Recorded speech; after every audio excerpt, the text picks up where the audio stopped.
চৌধুরীর সমর্থনে Abu Dhabi BNP সভাপতি ইসমাইল তালুকদার এর নেতৃত্বে গণমিছিল অনুষ্ঠিত।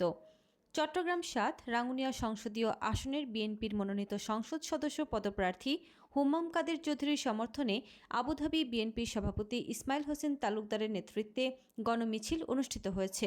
শনিবার ৩১ জানুয়ারি সকালে সড়কভাটা ক্ষেত্রবাজার এর প্রাঙ্গণ থেকে শুরু হয়ে গুরুত্বপূর্ণ সড়ক, বাজার ও এলাকা প্রদক্ষিণ শেষে ছানাগাছি সরকারি প্রাথমিক বিদ্যালয়ের মাঠ প্রাঙ্গণে সংক্ষিপ্ত পথসভার মাধ্যমে শেষ হয়। পথসভার প্রধান অতিথির বক্তব্য রাখেন আবুধাবি বিএনপি সভাপতি ও সড়কভাটা ইউনিয়ন যুবদলের সাবেক সভাপতি ইসমাইল হোসেন তালুকদার।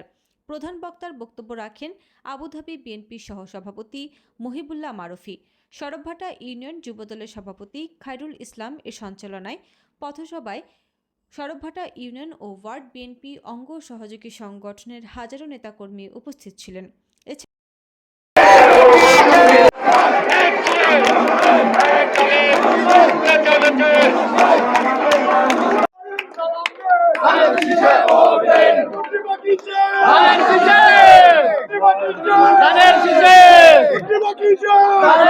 আজকে ইসমাইলের নেতৃত্বে আমরা সবাই মহিবুল্লাহ ইসমিল্লাহ ভাই ভাই সবার কাছে দোয়া চাই। এই জন্য আমরা আজকে